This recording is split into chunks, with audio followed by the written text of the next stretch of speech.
Assalamualaikum warahmatullahi wabarakatuh. Alhamdulillahi rabbil alamin. Wal aqibatu lil muttaqin wa la udwana illa 'alal zalimin. Asyhadu an la ilaha illallah wa asyhadu anna Muhammadan abduhu wa rasuluh. Allahumma salli wa sallim wa barik ala sayyidina Muhammad wa ala alihi wa sahbihi ajma'in. Amma ba'du. Yang kita hormati Ustadz Abbas selaku moderator, yang kami hormati segenap pengurus Gabungan Organisasi Wanita Kabupaten Lombok Barat, singkatnya hadirin hadirat jamaah yang dimuliakan Allah Subhanahu wa taala. Apa kabar semuanya? Sehat? Saya khawatir karena puasa enggak sehat. Karena kelihatannya lemah sekali. Benar-benar puasa kelihatannya. Kalau saya masih bisa senyum tadi, saya cari burung-burung, saya lihat di bawah, masih saya senyumin. Tapi kalau ibu-ibu serius sekali. Puasa ya? Alhamdulillah. Kenapa saya harus bertanya apa kabar ibu-ibu yang dimuliakan Allah SWT?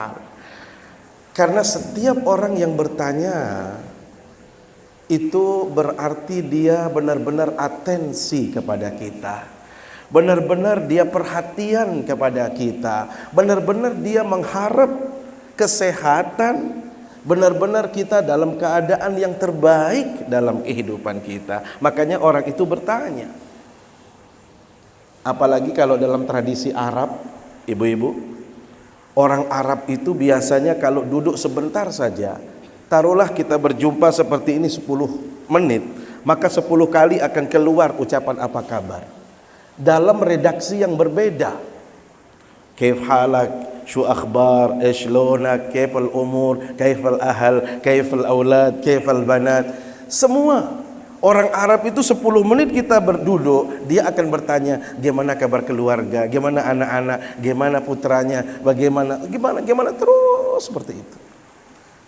Itu menunjukkan kedekatan seseorang, itu menunjukkan kepedulian seseorang terhadap temannya. Itu yang pertama. Jadi saya bertanya apa kabar, itu menunjukkan bahwasanya saya benar-benar peduli dan atensi dengan ibu-ibu. Yang kedua, ibu-ibu, sehat itu mahal. Benar apa tidak? Sehat itu mahal, luar biasa. Seringkali kita melupakan yang namanya nikmat kesehatan. Makanya Rasul sallallahu alaihi wasallam dalam satu sabdanya menyebutkan ni'matani, 2 kenikmatan, maghbunun fihi makatsirum minan nas, yang sering dilalaikan oleh manusia, sering dicuekin, sering dilupakan, seolah-olah kurang berarti, kurang bermakna, seolah-olah tidak ada nilainya nikmat kesehatan itu. Apa 2 nikmat yang sering kita lupakan itu? Kata Rasul sallallahu alaihi wasallam, ibu-ibu, as-sihhatu wal faragh, nikmat kesehatan dan nikmat kesempatan. Orang kalau ditanya tentang kesehatan biasanya biasa-biasa dia menjawab. Tetapi kalau dia dikasih uang, kalau dia dapat hadiah, Masya Allah, sumringah dia, senang dia. Kelihatan sekali, ini hadiah lebaran, wih Masya Allah. Tapi kalau apa kabarmu? Sehat. Iya kan? Padahal ibu-ibu yang dimuliakan Allah Subhanahu wa taala, sehat itu melebihi hadiah yang kita dapatkan. THR, paling besarnya THR 300.000. Benar ya Bu ya? Tergantung jabatan sih. Kalau kepala BPKAD, kepala aset ya mungkin tidak mungkin main 300.000. Itu saya 300.000 itu, yang bukan kepala BPKAD. Ibu-ibu yang dimuliakan Allah Subhanahu wa taala, sering kita lupakan. Maka tiang selalu memberikan analogi. Dan mohon maaf, bukan hanya sekedar analogi ibu-ibu. Saya sering menyampaikan di hadapan jamaah bagaimana sehat itu penting sekali dan sangat bermakna dalam kehidupan kita. Saya dalam keluarga ibu-ibu, ada 2 saudara tiang yang benar-benar saya lihat langsung dan dia merasakan bagaimana nikmat sehat itu berarti dalam kehidupannya. Dua-dua dari kakak saya itu ibu-ibu pernah mengalami operasi jantung. Satu melakukan itu di Singapura ibu-ibu. Jadi begitu dicek, saudara tiang ini ternyata oleh dokter di sini diam semua, tidak ada yang mau ngasih tahu kalau memang ini sudah parah ibu-ibu. Walhasil diam-diam dibawa ke Jakarta. Sampai di Jakarta, di Jantung Harapan kita ibu-ibu, ketemu kita dengan dokter Renan, yang memang beliau orang Lombok bagian selatan sini dan peduli dengan keluarga, peduli dengan orang Lombok. Maka beliau katakan, bukan berarti kami tidak bisa melakukan tindakan operasi di Jantung Harapan kita di rumah sakit, tetapi sayang kalau di sini ya yang penting selesai lah kira-kira ibu-ibu. Karena tiang sendiri melihat bagaimana kondisi pasien ibu-ibu. Jadi kalau di poli atau di khusus tentang di tempat jantung itu ngantrinya seperti ini bu. Jadi sehebat-hebat dokter, kalau dia terlalu lama melakukan tindakan, yang lain gak dapat giliran bu. Jadi ya set gitu kira-kira. Jadi tidak maksimal. Maka apa kata dokter Renan bu? Pak, lebih baik saya antar, saya dampingi ke Singapura, walaupun saya harus meninggalkan waktu praktik saya. Kenapa? Karena Anda saya anggap sebagai saudara saya. Ibu-ibu, ternyata baru kita dapat informasi kakak itu potensi hidupnya hanya 25%. Saking parahnya 25% di Mataram dicek, tidak berani dilakukan tindakan. Berarti 25% kan. Besar apa kecil 25%? Kecil sekali. Ternyata sampai di Singapura, karena memang di situ ahlinya, kemudian rumah sakitnya juga representatif luar biasa, penanganannya juga intensif, karena satu pasien itu biasa satu terus sampai selesai ibu-ibu. Begitu dicek sama dokter Singapura, dia bilang apa? Ini mah kecil. Kalau bahasa kita kacang, sudah biasa. Kalau ini aman sudah. Apa dia bilang dokter Singapura bu? 99% sehat. Bayangkan dari 25% naik ke 99. Senang apa tidak? Senang, kami juga senang semua. Tetapi belum bisa kita lakukan tindakan kata dokter. Kenapa? Anda harus isi dulu rekening ini. Berapa? Minimal 1 M. Bukan 1 ember loh bu. 1 miliar rupiah kalau dirupiahkan. Dolar Singapura berapa nggak tahu saya. Artinya harus masuk dulu sebagai tanda jadi. Kira-kira 1 ember, 1 M itu besar apa kecil bu? Besar. Besar. Tetapi karena orang ingin sehat, ingin kembali seperti semula, kakak saya itu sampai jual aset ke sana kemari. Ini jual. Untung Pak Bupati memang kaya dari dulu. Pak Las itu kayanya dari dulu, bukan kalau sekarang malah kurang kaya. Mohon maaf. Jadi bupati itu justru dia nggak kaya. Saya ingat kalau bulan puasa seperti ini, biasanya ngontak, Dek, bawa anak-anak ke kantor. Kalau di PDAM itu kan tinggal gunting uang. Karena air terus mengalir. Bener, saya ini cerita ini karena dia kakak saya bu. Makanya dia bilang tadi las 2. Karena sama.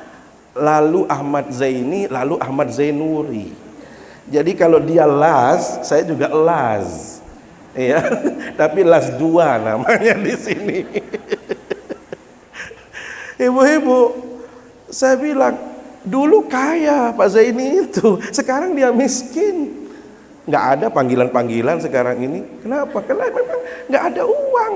Jadi jangan berpikir jadi bupati itu banyak uang. Salah. Saya saksinya bu.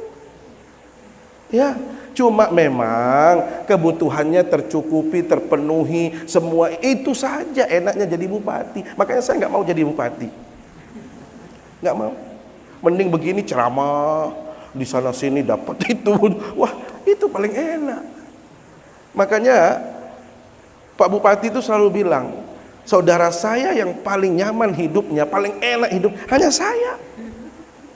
Kenapa saya kesana kemari, bolak-balik ke Mekah, bolak-balik ceramah kemana-mana, semua nggak ada masalah, nggak ada KPK, ya, nggak ada orang yang mau sirik, ya kan? Tapi kalau kita jadi pejabat, ibu-ibu, masya Allah, nih supaya ibu-ibu yang punya suami pejabat biar tahu, apalagi pejabat saat ini nggak punya uang, bu, masih kayaan saya. Siapa suaminya yang kepala dinas di sini? Saya berani taruhan, pasti lebih kaya saya, bu. Sombong kelihatannya, langsung ibu dokter ngeliat, ibu Timi. Enggak. Iya, jadi jangan berpikir, ya karena ini kaitannya dengan ketakwaan juga nanti ibu-ibu ya. Jadi jangan terlalu berpikir kalau suaminya jadi pejabat, hebat sekali, enggak, biasa aja. Ya. Ibu-ibu yang dimuliakan Allah SWT, 1 miliar sampai jual aset, untungnya dibeli oleh Pak Las semua. Jadi berapa hektar itu sudah diambil semua. Jadi kekayaan saudara-saudara saya itu sudah pindah. Tinggal saya yang belum ngambil ini. Ibu-ibu yang dimuliakan Allah SWT, ternyata untuk sehat itu 1 M minimal. 1 M dihabiskan. Kecil apa besar? Besar. Bu, kita alhamdulillah masih sehat. Kita tidak perlu mengeluarkan 1 M. Makanya sekarang saya mau tanya, mana tas yang paling besar di sini? Ibu saja ya. Kira-kira tas ini kalau isinya emas semua ada 2 kilo enggak ya? Lebih. Nih, ibu-ibu, 3 kilo emas ditukar dengan mata ibu 1, dicongkel atau enggak ngelihat. Mau? Loh, hebat, tumben saya dengar orang enggak mau emas 3 kilo. Ini menunjukkan mahalnya kesehatan. Maka hendaklah kita mensyukuri nikmat sehat ini, ibu-ibu. Apalagi saat ini kita berada di bulan Ramadan. Ini adalah bulan spesial bagi kita. Ini adalah bulan terbaik yang Allah berikan kepada kita semua. Makanya selalu saya katakan, ibu-ibu, bulan Ramadan itu adalah bulan spesial. Kenapa dikatakan bulan spesial? 1 bulannya saja itu adalah bulan yang memberikan kebaikan, kemuliaan, nilai pahalanya dilipat gandakan oleh Allah Subhanahu wa taala. Belum lagi di bulan itu ada yang namanya Lailatul Qadar. Nilai pahalanya lebih dari 1000 bulan. Bukan sama, bukan setara dengan nilai 1000 bulan, tapi lebih. Bisa 2000 bulan, bisa 3000 bulan. Yang kedua, yang menunjukkan spesialnya bulan Ramadan ini, ibu-ibu yang dimuliakan Allah SWT, adalah apa? Yang memberikan penilaian itu bukan malaikat. Yang memberikan nilai, yang memberikan catatan pahala bukan malaikat. Kalau ibadah sholat, kalau zakat, kalau haji, kalau umroh, itu malaikat yang diperintahkan oleh Allah Subhanahu wa taala.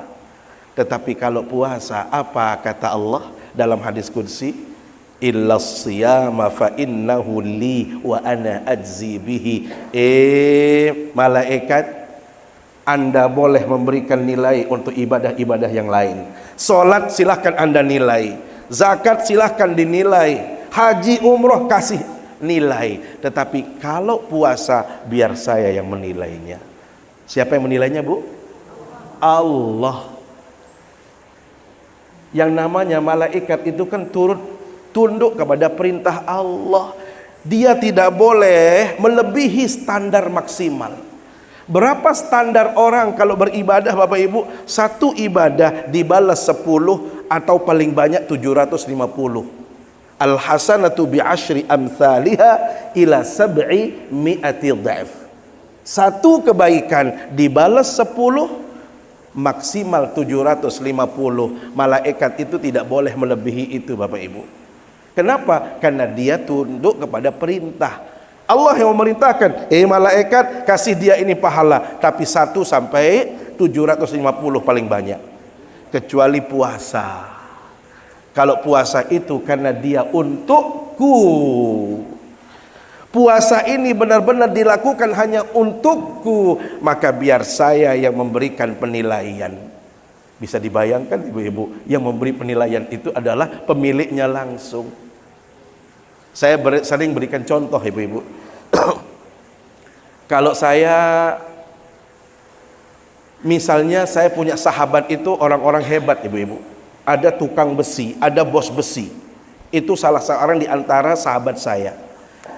Dia kalau bilang sama karyawannya, siapapun yang beli, tolong jual dengan harga sekian. Paling minim sekian, supaya kita nggak rugi, paling banyak sekian maksimal, supaya apa? Bisa dibeli sama orang. Tapi kalau saya bu, langsung ke pemiliknya, bosnya teman saya, bos saya mau beli besi. Oh tuan guru nggak perlu beli, kasih dia hadiah, kasih dia gratis semua. Kenapa? Karena pemiliknya, boleh dia menggratiskan. Makanya mohon maaf bunda, jujur, nanti kalau memang tidak percaya saya bawa anak-anak. Anak-anak bilang apa? Kita mau keluar sama babah, asal 1 syaratnya. Kalau kita cari makan, cari di tempat yang kita bayar, baru kita mau. Kenapa? Karena hampir kalau kita keluar, itu sahabat saya banyak, jamaah saya banyak, sehingga kalau dia tahu saya yang hadir, pasti gratis bu. Ini aja yang belum kenal saja kan, besok kalau sudah kenal pasti gratis saya. Iya, dan itu sering sekali. Jadi anak-anak 1 syaratnya keluar sama babah, cari restoran yang tidak dikenal babah, ya, supaya apa? Supaya kita nyaman rasa makannya, kata anak-anak. Subhanallah, ini adalah contoh. Baru pemiliknya saja sudah seperti ini, bagaimana kalau itu Allah pemilik segalanya? Maka Allah akan memberikan berapa pahalanya, kata Allah, innama yuwaffas sabiruna ajrahum bighairi hisab, unlimited, tidak ada batasannya. Kenapa? Karena pemiliknya langsung, maka saya akan berikan pahala ibadah ini tanpa Anda ketahui berapa jumlahnya. Jadi ibadah puasa ini spesial, dilakukan di bulan spesial, dinilai oleh zat yang maha spesial. Maka ibu-ibu, jadilah kita orang-orang spesial.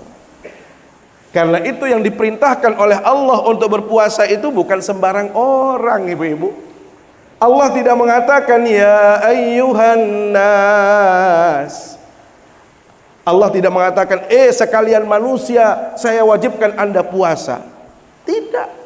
Allah juga tidak mengatakan wahai orang-orang Islam. Tidak semua orang Islam diwajibkan oleh Allah. Tetapi siapa yang diwajibkan untuk berpuasa? Orang-orang spesial. Siapa orang spesial itu?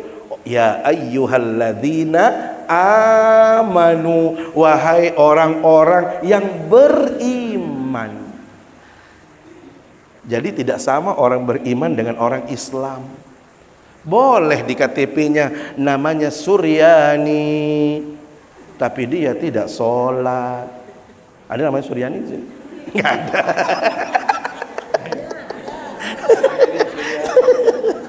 Boleh namanya Fatimah, tetapi dia pakai baju yang sangat ketat dan you can see. Fatimah namanya. Islam apa tidak? Islam, tetapi dia belum beriman secara total. Makanya dalam kaidah ibu-ibu, setiap orang yang beriman itu Islam, tetapi tidak semua orang Islam itu beriman. Maka subhanallah, puasa itu dinilai oleh zat yang maha spesial, bulannya spesial, orang yang diperintahkan pun adalah orang-orang spesial. Kenapa begitu spesial ibadah puasa, ibu-ibu? Kenapa puasa itu diistimewakan oleh Allah? Kenapa tidak ibadah yang lain? Saya mohon maaf ibu-ibu, selalu saya lihat jam, karena saya hari ini ada presentasi di Jakarta. Ya, saya sudah kontak, jadi kita tidak lama ngajinya, mohon maaf sekali. Kenapa spesial? Kenapa Allah hanya mengistimewakan puasa, bukan sholat? Allah tidak mengatakan, biar yang sholat itu saya yang nilai, kan tidak. Malaikat yang nilai. Mana orang-orang yang haji umroh itu, biar saya yang nilai? Tidak, malaikat yang memberikan nilai. Pertanyaan ini ibu-ibu dijawab oleh seorang ulama yang namanya Ibnu Qudamah Al-Maqdisi dalam kitab beliau Minhajul Qasidin. Kenapa puasa diistimewakan kata beliau? Satu, innahu sirrun wa amalun batin la yarahul khalqu wa la yadkhuluhu riya. Satu-satunya ibadah di antara ibadah yang wajib atau ibadah yang ada ibu-ibu, yang sifatnya rahasia sekali, yang benar-benar dilakukan dari dalam diri yang tulus. Dan ibadah ini tidak bisa dinilai oleh teman, sahabat, atasan. Dan ibadah ini satu-satunya tidak bisa kita pamer, tidak bisa kita ria, tidak bisa kita cari penghormatan. Itu hanya puasa itu. Yang paling rahasia itu hanya puasa. Sampai mohon maaf, belum tentu seseorang yang sudah bersuami istri tahu suaminya masih puasa atau tidak. Iya toh? Bapaknya bilang, "Ma, besok ini ada kunjungan lapangan, kayaknya harus 2 piring, Ma, kita sahur." Ternyata di kantor sana dia lapar, capek sekali, dia makan roti. Pulang-pulang pura-pura lemas, aduh capek sekali, ya Allah, benar-benar. Ibu tahu nggak kalau dia sudah makan tadi? Kan nggak tahu. Ini rahasia, Bu. Karena rahasia puasa ini, jadi kita tidak bisa pamer. Nggak bisa kita ria, nggak bisa kita tunjukkan ibadah kita. Bandingkan dengan sholat, bandingkan dengan zakat, bandingkan dengan umroh. Potensi berubahnya niat itu sangat besar sekali. Kenapa? Karena bisa dilihat. Saya kasih contoh begini, Bu. Ini pengalaman saya, Bu. Kalau seorang pemuda yang pinter, yang mau mengambil hati calon mertua, itu idealnya dia datang sebelum maghrib, Bu. Ya, ngobrol-ngobrol sama calon gitu ya, sama calon mertua juga. Kemudian tidak lama kemudian Allahu Akbar, Allahu Akbar. Bu, mbe tak bohong sama ibu. Aneh, aneh. Dia tanya mana tempat wuduknya mana, Bu? Coba, kalau ada cowok bertanya tempat wudhu, keren apa tidak? Keren. Apalagi kalau si anak misalnya ada 3-4 laki yang sering datang, hanya dia yang nanya, "Bong, Bu?" Hanya dia yang nanya tempat wudhu. Gimana enggak keren? Hebatnya lagi, Bu, apa? Si ibu juga hebat. Nah, diberugak saja sholatnya ya, ini sejadah. Sambil dia masuk sama bapaknya, ternyata bukannya sholat, dia ngelintip dari balik jendela. Dia tahu dirinya diintip. Lah, ini penilaian. Walhasil sholatnya yang tidak biasa jadi Masya Allah. Mau takbir itu kayak orang sekarat. Allah. Sang ibu begini terus, ya Allah, hebat calon, Masya Allah. Mau dimin nganjang di darat mun baca pokoknya nganjang boleh nganjang biluntan emparan baca apa-apa itu dok dong momot mulai dalam Masya Allah. Ibu dia Masya Allah menintan tekik semaman. Bapak itu 20 tahun taran merarik di kuah hitam sembahyang berat menu ya entan dengan sembahyang dia sak ngone husuk barat mentir padahal dengan lintau apa-apa sebenarnya. Subhanallah, ibu-ibu, sholat itu bisa kita pamer. Potensi riaknya tinggi, yang tadinya mau khusyuk ikhlas berubah, bergeser niat kita. Benar apa tidak? Umroh haji, mungkin saya sudah niatnya juga Masya Allah, tapi ada jamaah bilang, bapak sudah jaga hebat, kebecah-becah menjuk Mekah seberat-berat lasing saya aja itu bisa sugih lasingan bisa siapa yang nggak kenal saya berubah Yang tadinya mohon maaf sudah tulus, karena ada yang memberikan statement seperti tadi, maka berubah, potensi berubahnya tinggi. Zakat juga demikian, sedekah juga demikian. Apalagi kalau misalnya sedekah, yuk saya absen satu-satu. Ibu wabub dari satu di situ dilihat ibu-ibu. Semalam 2 yuk. Mula jak main 2 yuk lagu ibu waduk menit dah. Aneh-aneh 10 yuk lentah yang cari. Naik dia enak kita. Ya Allah.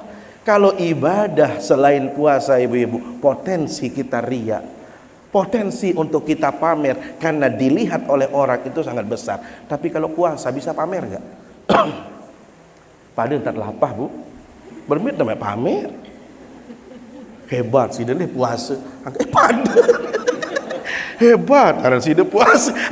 Selamat puasa. Tidak ada lomba puasa. Tidak bisa dinilai bu. Tadi saya katakan, siapa tahu kita di luar sana sudah makan, bisa saja. Ternyata ada orang yang mohon maaf karena buka bersama, mau menunjukkan dirinya hebat bu. Allahu Akbar, Allahu Akbar. Aneh sih dia pada samangan, salah-palapa julu aneh. Aku masih kuat ini. Masya Allah, dia mau bilang dirinya kuat itu dosa. Kenapa? Karena berbuka pada waktu itu justru pahala. Nggak mau berbuka justru dosa. Mau sombong kelihatannya, tapi salah tempatnya bu. Subhanallah. Ini semua ibu-ibu dimuliakan Allah SWT, yang menjadikan puasa itu istimewa, dinilai langsung oleh Allah. Kenapa? Karena orang yang berpuasa benar-benar dia tulus untuk Allah. Maka ibu-ibu dimuliakan Allah SWT, inilah nilai-nilai ketakwaan itu sebenarnya. Takwa itu adalah orang yang tulus, orang yang benar-benar ikhlas, orang yang benar-benar jujur terhadap dirinya sendiri. Dia tidak mau berdusta.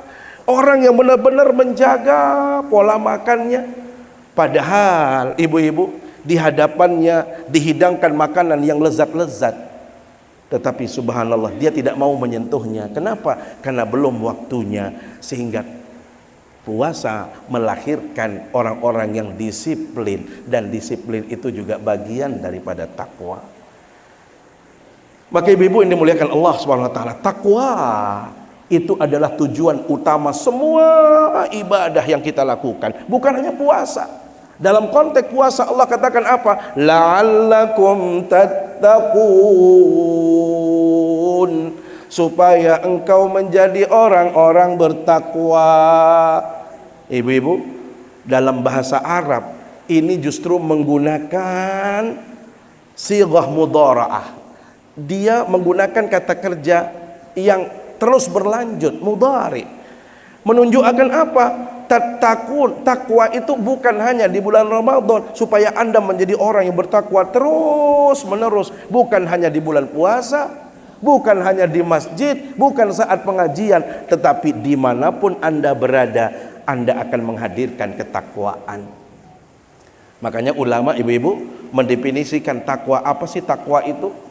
Takwa itu minal wiqayah, waqayaqi wiqayatan. Dasarnya apa arti wiqayah itu ibu-ibu? Preventif, proteksi diri, perlindungan diri, penjagaan diri. Dari mana kita menjaga diri? Al-wiqayatu minan nar. Kita jaga diri kita supaya jangan sampai kita masuk neraka. Para ulama memberikan banyak definisi tentang takwa. Ada yang mengatakan, misalnya Sulaiman Ad-Darani, seorang ulama yang hebat sekali, imam besar, dan beliau adalah orang yang sangat zuhud sekali. Beliau mendefinisikan al-muttaqun alladzina naza'allahu an qulubihim hubbasy syahwat. Orang yang bertakwa itu adalah orang yang tercabut dari hatinya keinginan untuk memperturutkan hawa nafsu. Maka dia benar-benar menjauhkan diri dari maksiat, dan dia benar-benar meyakinkan dirinya bergantung kepada Allah. Itu takwa, kata beliau. Ada lagi orang yang mendefinisikan takwa, man idza qala qala lillah wa idza amila amila lillah. Orang yang bertakwa itu adalah mereka yang bila mana berbicara benar-benar menghadirkan ketulusan, benar-benar pembicaraannya bagus, baik, bijak, dan bila mana dia berbuat selalu dia melakukannya dengan ketulusan. Dari sekian banyak definisi ibu-ibu, yang paling lazim kita dengar arti takwa, yang setiap saat dan ulama sering menyampaikan di mimbar-mimbar, orang yang bertakwa itu adalah imtithalul awamiri wajtinabun nawahi. Takwa itu adalah melaksanakan semua perintah Allah. Apapun itu perintah Allah dia lakukan, dan di sisi lain dia akan menjauhi semua larangan Allah. Maka kalau demikian seseorang itu bisa menghadirkan nilai-nilai ketakwaan tadi, maka bahagialah dia, selamatlah dia, surgalah yang akan dia peroleh sebagaimana janji Allah Subhanahu wa taala. Karena itu ibu-ibu, dalam konteks kita bertakwa, melakukan kebaikan, menjauhi larangan Allah, itu tidak dibatasi oleh situasi, tidak dibatasi oleh waktu, tidak dibatasi oleh tempat. Ittaqillaha haitsuma kunta. Bertakwalah kita kepada Allah dimanapun kita berada. Di kantor bertakwa, di rumah juga bertakwa, di perjalanan kita bertakwa, saat kita juga bersama-sama bertakwa, saat kita sendirian juga bertakwa. Maka kalau itu yang bisa kita hadirkan dalam kehidupan nyata, Bu, bahagia kita, nyaman hidupnya, senang hidupnya, insya Allah tidak ada yang masalah. Tapi kalau kita mohon maaf, pilih-pilih waktu kita bertakwa hanya bulan Ramadan saja. Begitu berjumpa teman, mulut nggak bisa dijaga, mulai bicarain orang, mulai gibahin orang, mulai sebar fitnah. Bu, orang yang seperti ini tidak takwa, maka dia tidak akan pernah bahagia dalam hidupnya. Makanya kenapa kalau kita tunjukkan, posisikan, Bu, derajat yang paling agung mulia dari seseorang itu adalah takwa. Dalam surat Al-Hujurat, Allah SWT tegaskan, inna akramakum indallahi atqakum. Inna akramakum, sesungguhnya orang yang paling mulia di antara manusia itu siapa? Bukan mereka yang bergelar sarjana, bukan mereka yang punya jabatan, bukan mereka yang punya posisi, tetapi yang paling mulia di sisi Allah itu adalah siapa? Atqakum, yang paling bertakwa di antara kita semua. Maka ibu-ibu yang dimuliakan Allah SWT, bagaimana menyikapi Ramadan dan 10 hari terakhir? Satu, hadirkan nilai-nilai ketakwaan ini. Yang kedua, istiqomah di dalam menjalankannya. Yang paling berat berikutnya, Bu, bagaimana menjaga nilai-nilai kebaikan itu hadir dalam kehidupan kita. Ini sering guyon kalau sama Ustaz Abbas, apalagi sama komunitas laki-laki, biasanya takwa dan istiqomah itu diplesetin maknanya. Takwa takut istri tua. Istiqomah katanya ikatan suami-suami takut istri kalau di rumah. Kita bukan itu, Bu. Jadi takwa yang benar itu adalah selalu menghadirkan kebaikan dan menghindarkan diri dari dosa, dan yang paling penting adalah istiqamah, bagaimana kita konsisten menjaga kebaikan tadi. Maka ibu-ibu yang dimuliakan Allah SWT, di dalam surat Fussilat ayat 30, bagi mereka-mereka yang sudah beriman kemudian konsisten menjaga nilai-nilai tadi dalam kehidupannya, innalladzina qalu rabbuna Allahu tsumma istaqamu, sesungguhnya orang-orang yang mengatakan Tuhanku adalah Allah, kemudian dikonsisten istiqamah dia. Apa yang terjadi kemudian ibu-ibu kalau kita konsisten istiqamah dalam hidup ini? Tatanazzalu alaihimul malaikah, malaikat yang akan turun menemani orang tadi. Masih mending, Bu, kalau Pak Bupati, Bu Bupati itu Pol PP yang jaga. Kalau ibu-ibu istiqamah, Allah akan menurunkan pasukan khusus. Siapa itu? Malaikat yang akan menjaga ibu-ibu. Senang apa tidak? Jangan. Apa kata malaikat? Alla takhafu wa la tahzanu. Jangan takut, jangan khawatir, ada saya, kata malaikat. Subhanallah. Maka tidak akan pernah rugi orang kalau istiqamah. Makanya Rasul sallallahu alaihi wasallam di dalam sabdanya mengatakan apa ibu-ibu? Ahabbul a'mali ilallah adwamuha wa in qalla. Perkara yang paling dicintai oleh Allah adalah perkara-perkara baik yang kita lakukan secara kontinu, konsisten, walaupun perkara itu ringan, walaupun perkara itu kecil. Apa contohnya misalnya, Bu? Orang bertakwa itu selalu senyum, tidak cemberut, kelihatan puasa. Apalagi kita ini, mohon maaf Bu, kalau kita sedang berpuasa, habis sahur masih ada senyumnya, jam 8 masih ada, jam 9, jam 11 sudah habis senyumnya. Mulai pusing, mulai kelihatan lapar. Ya Allah, ketemu dengan siapapun nggak bisa senyum. Padahal kita ini, mohon maaf, kita pegawai ini kan pelayan, Bu. Kita ini memang memberikan pelayanan. Maka usahakan deh senyum, walaupun saya tak tahu juga ibu punya masalah, tapi senyum. Itu yang mahal.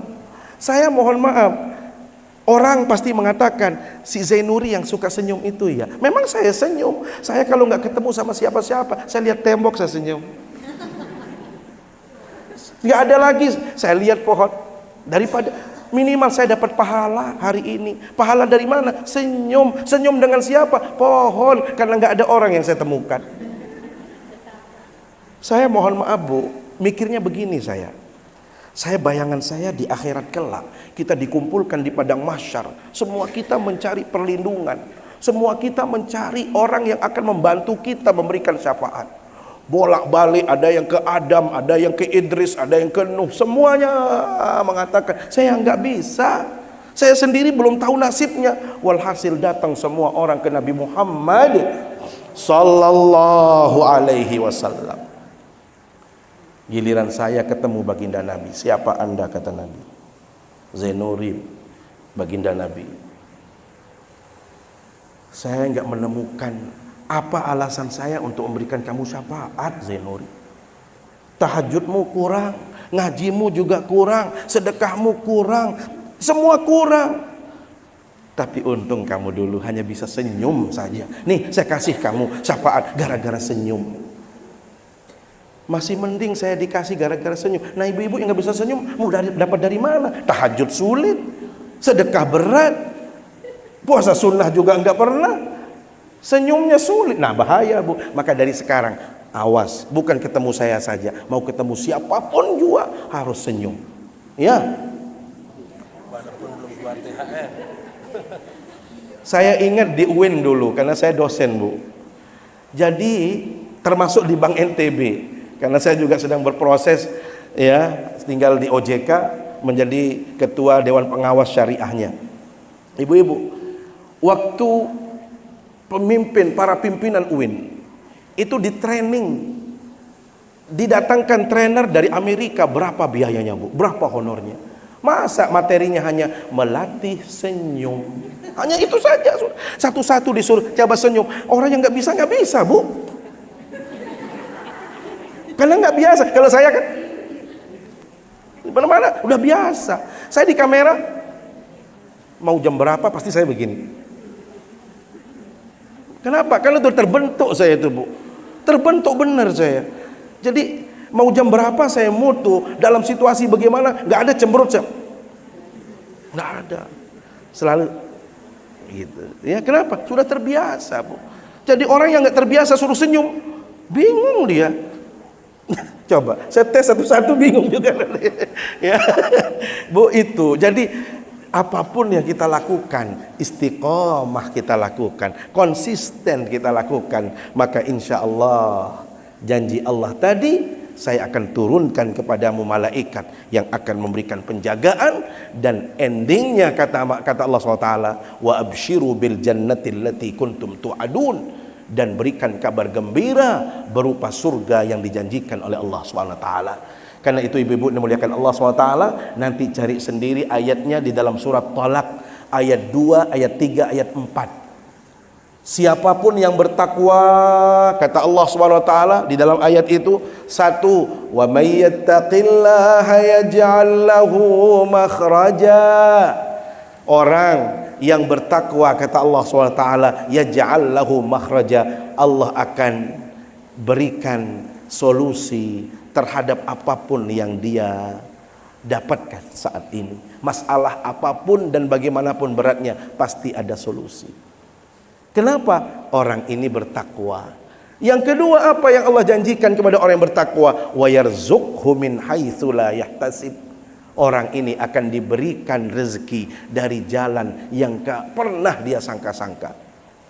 Saya pernah sama Mahdan ya, waktu itu Mahdan ya, kita ya belanja di mall ya, kalau nggak salah. Saya biasanya ajak dia milih di mall, pilih.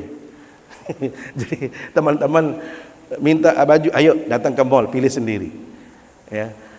Jadi ini contoh Bu, saya pernah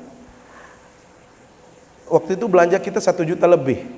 Sudah saya pakai gesek enggak Pak? Kata enggak, saya banyak amplop kok. Masa iya Pak, saya kaya. Mana ada orang ngaku kaya? Bener Bu, saya kelemahannya itu subhanallah, Allah memudahkan rezeki saya. Bener. Jadi begitu saya mau bayar nih Bu, sudah dihitung sama kasirnya. Datang orang di belakang, saya nggak tahu siapa. Tuan guru nggak boleh bayar, saya yang bayar. Ini gesek. Itu namanya min haitsu la yahtasib. Nggak pernah janjian, nggak pernah kenalan, tahu-tahu langsung dibayar. Itu tanya itu kameramen saya. Bener Bu. Jadi subhanallah, rezeki itu mudah sekali rasanya, gampang sekali. Enggak sulit Bu. Jadi janji Allah tadi siapa? Wa may yattaqillaha yaj'al lahu makhraja wa yarzuqhu min haitsu la yahtasib. Siapa yang bertakwa, saya berikan solusi dan saya akan berikan rezeki dari jalan yang dia tidak pernah sangka-sangka. Kemudian apalagi janji Allah yang ketiga? Wa may yattaqillaha yaj'al lahu min amrihi yusra. Barang siapa yang bertakwa kepada Allah, maka Allah akan mudahkan segala urusannya. Yang keempat, wa may yattaqillaha yukaffir anhu sayyi'atihi wa yu'zim lahu ajra. Siapapun yang bertakwa, kata Allah, yukaffir anhu sayyi'atihi, Allah berkenan menghapuskan semua kesalahan dia. Semua dosanya saya ampunkan, kata Allah. Wa yu'zim lahu ajra, saya lipat gandakan pahalanya. Masya Allah. Maka mudah-mudahan Bu ya, kita yang hadir saat ini menjadi pribadi-pribadi yang bertakwa Bu ya. Orang yang bertakwa dalam saat ini Bu, mohon maaf, tidak mesti harus pakai baju lebaran baru Bu ya. Baju lama juga nggak apa-apa, asal bersih. Kasihan suaminya juga. Orang sedang perang Iran di situ, uang juga sulit sekarang ini Bu. Jadi kalau ibu-ibu bertakwa, insya Allah tidak perlu banyak permintaan sama suami ya. Siap. Sayang suaminya nggak datang. Kalau datang suaminya pasti saya digini jempol. Ya, jadi subhanallah. Jadi kita saling memahami satu sama lainnya. Jadi intinya adalah takwa itu menghadirkan kebaikan sekecil apapun, dan di satu sisi kita jauhkan diri kita dari kesalahan dan dosa-dosa. Saya pikir demikian ibu-ibu. Mohon maaf, boleh kalau mau bertanya 1-2 orang ya, masih bisa bertanya karena ini masih ada waktu. Saya perkirakan bisa nyampe di kampus jam 10 insya Allah. Demikian yang dapat kami sampaikan. Terima kasih atas undangannya dan kebersamaannya. Mudah-mudahan Allah menganugerahkan kepada kita kesehatan, keafiatan, kekuatan iman dan kekuatan takwa kita, dan mudah-mudahan kita bisa melaksanakan ibadah sebaik-baiknya, terutama di bulan Ramadan ini. Aqulu qauli hadza wa astaghfirullah. Wassalamualaikum warahmatullahi wabarakatuh. Ya, silakan. Silakan. Iya, baru kelihatan sekarang. Benar sekali apa yang sudah disampaikan guru terkait dengan momen dalam berpuasa. beberapa waktu yang lalu kita juga sudah pernah mendengar bahwasanya ini kalau berbicara masalah puasa yang langsung dinilai oleh Allah, kita kan tidak bisa riak dengan segala macam. Cuma ketika kita berpuasa tapi dengan niat untuk menguruskan diri, gitu misalnya, ini apakah dia kita mendapatkan pendaya dari Allah. Kemudian yang kedua, ketika kita itu pernah disampaikan ketika safari juga dalam kondisi diperintahkan untuk puasa dengan kondisi sakit tertentu. Puasa supaya nanti bisa dioperasi. Oke. Nah, apakah ini juga akan mendapatkan penilaian dari Allah atau kita tidak sesuai dengan definisi dari puasa pada bulan Ramadan? Ya. Kemudian selanjutnya Pak Guru, kalau berbicara masalah istiqomah, saya juga sudah pernah menanyakan dengan guru sebelumnya terkait dengan bagaimana kita memotivasi diri kita. Kalau sekarang kita pengajian, kemudian nanti kita mungkin terpengaruh dengan lingkungan, sehingga yang tadinya niatnya kita mau istiqomah, kita puasa Senin Kamis selanjutnya, karena kita tahu bahwa tidak hanya dinilai oleh Allah, tapi memberikan kita kesehatan. Ini kesehatan jasmani rohani tentunya, ibadah yang betul-betul memberikan kita kesehatan rohani. Nah, jadi tetapi istiqomah ini yang luar biasa. Kita mengucapkannya enak, tetapi ketika mengamalkan ini yang waktu itu yang sudah bertanya diberikan jawaban bahwa kita harus sering berdoa dengan ya muqallibal qulub, qalbi ala dinik, dan seterusnya seperti itu. Cuma mungkin saya ingin yang secara real di lapangan. Artinya saya juga tertarik dengan cara kepemimpinan Pak Bupati yang sekarang, yang tadinya kita kinerjanya kita sedikit, tetapi begitu beliau datang memotivasi kita, kemudian memberikan kita punishment dan reward, tentunya ini membuat kita menjadi kinerja yang tadinya 10 kita tingkatkan menjadi 80 atau kita maksimalkan kinerja kita.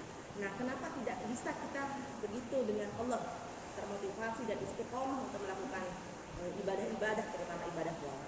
Nah, ini bagaimana tips dan triknya supaya kita bisa istiqomah. Makasih Bunda. Yang pertama kaitannya dengan puasa dengan motivasi yang lain. Ingat, ibadah itu harus dimulai dari niat. Innamal a'malu binniyat. Segala perbuatan manusia itu dinilai dan dimulai dari niat. Maka kalau niatnya kita apa, itulah yang akan kita dapatkan. Taruhlah misalnya kalau saya puasa niatnya untuk diet, maka hanya dapat diet, nggak dapat pahala. Kenapa? Karena niatnya dari awal sudah diet. Tetapi kalau niatnya saya puasa karena Allah, maka dapat pahala, dapat dietnya. Itu bedanya. Jadi tipis. Makanya syarat diterimanya amal, syurutu qabulil a'mal, syarat diterimanya satu perkara atau perbuatan itu adalah ikhlasun niyah lillahi azza wa jal. Seseorang itu harus benar-benar mengikhlaskan dirinya atau niatnya karena Allah, apapun yang kita lakukan. Makanya dalam konteks hadis ini kan ada orang yang berhijrah, Bapak Ibu. Jadi kalau orang itu berhijrah motivasinya karena Allah, bekerja juga karena Allah. Sekarang misalnya kita datang ke sini karena Allah. Walaupun di situ ada Pak Bupati yang memberikan punishment, tetapi saya karena Allah. Kalau niatnya karena takut kepada Pak Bupati, hanya lepas dari tugas saja tetapi nggak dapat pahala. Maka kalau saya niat karena Allah, kemudian ada motivasi dari Pak Bupati, maka sudah dapat pahala, dapat tugas yang baik, bisa menjalankan kinerja dengan baik. Ya, jadi itu harus benar-benar di awal. Jadi niat itu menentukan apakah ibadah kita diterima atau tidak. Karena itu ibu-ibu yang dimuliakan Allah SWT, sebenarnya kalau kita yakin dengan iman, kalau kita benar-benar yakin kepada Allah, kalau kita niatnya ikhlas, apapun yang kita lakukan gak ada yang berat. Gak ada yang berat. Sedekah kalau kita ikhlas, gak mungkin berat. Puasa nggak mungkin berat, haji, umroh nggak mungkin berat. Kenapa? Karena untuk Allah. Tetapi kalau hanya sekedar mau mencari sensasi, mau mencari tadi orang akan menghargai kita atau mau pamer terhadap orang, coba bayangkan, saya hari ini niatnya mau pamer, mau menunjukkan saya ibu itu. Ibu itu nggak datang, kira-kira sakit hati apa enggak? Ih, cewa, ibu itu nggak datang. Padahal saya sudah pakai pakaian yang bagus sekali misalnya. Saya sudah pakai ini itu gitu. Tapi kalau saya karena Allah, mau datang dia, mau tidak datang nggak ada masalah. Kenapa? Karena motivasi utama saya adalah karena Allah Subhanahu wa taala. Maka ini, Bunda salihah yang dimuliakan Allah Subhanahu wa taala, motivasi kita melakukan apapun itu harus karena Allah, tetapi nanti kalau kita dapat nilai-nilai yang lain itu pasti. Makanya puasa itu menyehatkan. Saya membaca satu tulisan dan itu orang barat yang menulis. Apa dia bilang? Yang paling sakit, yang paling tidak senang dengan puasa itu, kata dia, ini orang Eropa, adalah perusahaan farmasi. Saya nggak tahu Mbak Timi itu. Orang kalau puasa itu sehat-sehat semua. Jadi orang yang jual obat itu pasti marah itu. Rumah sakit itu pasti marah itu. Itu Mbak Temi itu pasti marah dia. Kenapa? Ada puasa. Karena orang puasa itu pasti sehat. Coba awal-awal kita kemarin rasanya berat sekali. Sakit, lemes. Sekarang Masya Allah nikmat. Mau beraktivitas itu kayaknya mobile sekali kita. Nggak ada yang berat. Kenapa? Karena memang prinsipnya puasa itu pasti menghadirkan kesehatan. Ya, jadi sumu tasihu, puasalah engkau maka Anda juga akan merasakan sehat. Nah, kaitannya dengan orang yang sakit diperintah puasa oleh dokter. Biasanya Bunda Salehah, dokter itu menyarankan beberapa jam saja. Ya, jadi Anda puasa 8 jam, maka dia walaupun diniatkan untuk puasa, maka dia tetap saja nggak dapat pahala. Kecuali dokter mengatakan seharian full ya puasa, kemudian dia niat. Karena akan ada tindakan nantinya setelah azan, setelah berbuka, maka dia niatkan saja sekalian, saya berpuasa sunnah untuk besok. Padahal besok juga ada tindakan, tapi dia sudah niat untuk puasa, maka dia dapat pahala. Ya. Tetapi kalau hanya sekedar saya puasa ini niatnya untuk operasi, maka tentu tidak dapat. Jadi sama motivasinya dengan pertanyaan pertama tadi. Jadi kembali kepada niat dan bagaimana cara kita melakukannya. Yang terakhir tadi Bunda tentang istiqomah itu bagaimana sih, Bu? Bagaimana caranya kita? Satu, memang dalam kehidupan manusia kita ini memang kalau dituntut kesadaran itu agak berat. Maka perlu semacam kedisiplinan, atau mohon maaf ada semacam pembebanan. Maksud saya kita harus mewajibkan diri. Jadi bukan hanya sekedar menganjurkan, tetapi itu dianggap sebagai mandatori. Dia harus menjadi mandatori. Jadi kalau kita katakan saya mandatori saya seperti ini, biasanya lebih sama kalau di pesantren. Kalau kita hadirkan kesadaran, nggak sadar-sadar, maka kita buatkan aturan-aturan yang mengikat. Strength ya, harus berjamaah, harus begini. Jadi ada aturan yang strength sekali, yang bila mana ada orang melanggar, maka dia akan dikenakan punishment. Maka satu caranya adalah perlu ada semacam mandatori dalam diri kita. Yang kedua, ibu-ibu yang dimuliakan Allah Subhanahu wa taala, perlu membangun komunitas yang baik. Makanya kenapa dalam hadis disebutkan almar'u ala dini khalilihi. Seseorang itu beragama tergantung saudaranya, tergantung temannya, tergantung siapa sahabatnya. Makanya kita harus pintar-pintar mencari komunitas. Carilah teman yang baik. Kalau kita ingin baik, maka kita harus berteman dengan orang-orang yang baik. Ya. Kalau teman kita yang baik, insya Allah saat kita mau melanggar diingatkan, jangan begitu dong, jangan begini dong. Kenapa? Karena dia sudah bagian daripada kita. Bangun pertemanan itu dengan orang-orang yang memang sepaham dengan kita, benar-benar dia memiliki kepedulian dengan kita. Yang ketiga itu adalah lingkungan yang baik. Jadi di samping teman yang baik, lingkungan itu juga harus lingkungan yang benar-benar kondusif. Lingkungan yang baik itu supaya kita mudah terarah, ada yang mengingatkan kita, ya. Jadi kalau lingkungannya sama semua, sama kayak puasa begini. Kenapa puasa Ramadan terasa ringan, Bu? Karena semuanya kita puasa. Tapi kenapa kalau puasa sunat kok lama sekali rasanya? Kenapa? Karena teman kita sedang berujak di depan. Yang itu sedang mengkele, ya Allah gitu kan. Jadi ini lingkungannya masalahnya. Jadi milieu yang bagus itu akan melahirkan nilai-nilai kebajikan yang baik juga secara bersama-sama. Wallahu a'lam bishawab.